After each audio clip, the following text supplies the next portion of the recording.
High বন্ধুরা, এই দেখো চলে এসেছি অনেক দিন পর একটা শর্ট ভিডিও নিয়ে। ওই দেখো আজকে বানাবো ধনেপাতার চাটনি।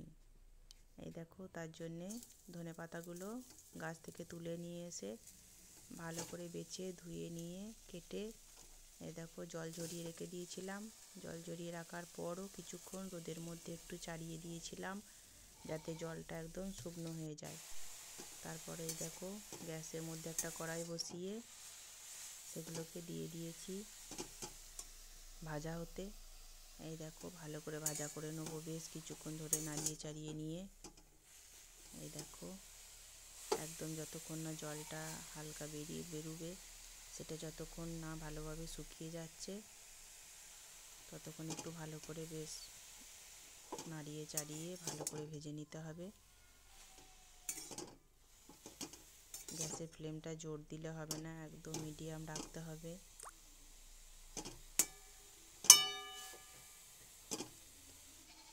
দেখো ভালো করে ভেজে নেওয়ার পর এটাকে তুলে নেবো, তুলে নিয়ে জুড়াতে দেবো। তার মধ্যে দেখো তেঁতুলের মধ্যে একটু ভিনিগার ভিজিয়ে রেখে দিয়েছি। ভিনিগারের মধ্যে তেঁতুল দিয়ে ভিজিয়ে রেখে দিয়েছি কড়াইয়ে। ওই কড়াইয়ের মধ্যেই তেল, 5 ফোড়ন, শুকনো লঙ্কা দিয়ে দিয়েছি।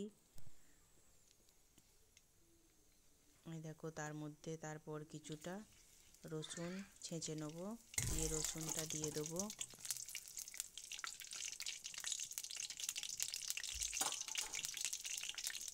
এই দেখো কিছুটা রসুন ছেঁচে নেবো, তারপর রসুনটা দিয়ে দেবো। রসুনটা ভালো করে ভেজে নেব। তারপরে এই দেখো তেঁতুল জলটার মধ্যে একটু লঙ্কার গুঁড়ো, একটু হলুদ গুঁড়ো দিয়ে দেবো। দিয়ে তেলের মধ্যে তেঁতুলের কাঁচটা দিয়ে দেবো। এই দেখো একদম ভালোভাবে ভাজা হয়ে গেছে রসুন, লঙ্কা, সমস্ত কিছু। দেখো এটাকে এবার বেশ কিছুক্ষণ ভালো করে নাড়াতে হবে, ভালো করে ফুটবে। এই দেখো কিছুটা নুন দেবো, তারপর একটু দেবো চিনি, টক মিষ্টির ব্যালেন্সটা ঠিক রাখার জন্য। এই দেখো ভালোভাবে নাড়তে হবে অনেকক্ষণ ধরে। বেশ ভালো করে ভেজে নেওয়ার পর এই দেখো আমার একদম তেল ছেড়ে দিয়েছে মশলাটা থেকে। এই দেখো